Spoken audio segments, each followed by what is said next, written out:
এই মুহূৰ্তৰ শিক্ষাৰ্থীসকলক জনাব বিচাৰিছো কেইটামান ডাঙৰ খবৰ।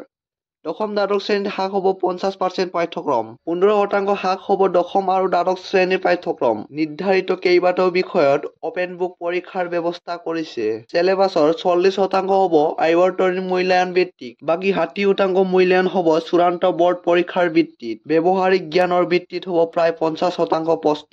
ইয়াৰ ভিতৰত থাকিব দক্ষতা ভিত্তিক প্ৰশ্নও। কেতবোৰ নিৰ্ধাৰিত বিষয়ত প্ৰযোজ্য হ'ব ডিজিটেল মূল্যায়ন। নিৰ্দিষ্ট বিষয়ত কাৰ্যকৰী কৰা হ'ব অপেন বুক পৰীক্ষাৰ ব্যৱস্থা।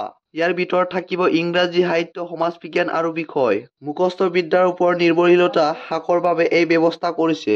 CBSE পাঠ্যক্ৰম বৃহৎ সালসলনি এই সিদ্ধান্ত লৈছে চেণ্ট্ৰেল বৰ্ড অৱ ছেকেণ্ডাৰী এডুকেশ্যনে। 15% হ্ৰাস হ'ব দশম দ্বাদশ শ্ৰেণীৰ পাঠ্যক্ৰম।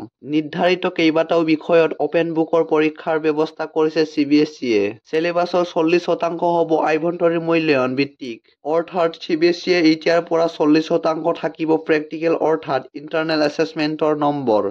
বাকী 60% মূল্যায়ন হ'ব চূড়ান্ত বৰ্ড পৰীক্ষাৰ ভিত্তিত অৰ্থাৎ ছাত্ৰ-ছাত্ৰীৰ পৰীক্ষা হ'ব 60 মাৰ্কৰ। ব্যৱহাৰিক জ্ঞানৰ ভিত্তিত হ'ব প্ৰায় 50% প্ৰশ্ন। ইয়াৰ ভিতৰত থাকিব দক্ষতাৰ ভিত্তিক প্ৰশ্নও।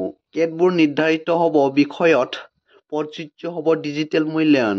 নিৰ্দিষ্ট বিষয়ত কাৰ্যকৰী কৰা হ'ব অপেন বুকৰ পৰীক্ষাৰ ব্যৱস্থা। ইয়াৰ ভিতৰত থাকিব ইংৰাজী, সাহিত্য, সমাজ বিজ্ঞান আদি বিষয়। মুখস্থ বিদ্যাৰ ওপৰত নিৰ্ভৰশীলতা হ্ৰাসৰ বাবে এই ব্যৱস্থা কৰিছে CBSE-য়ে।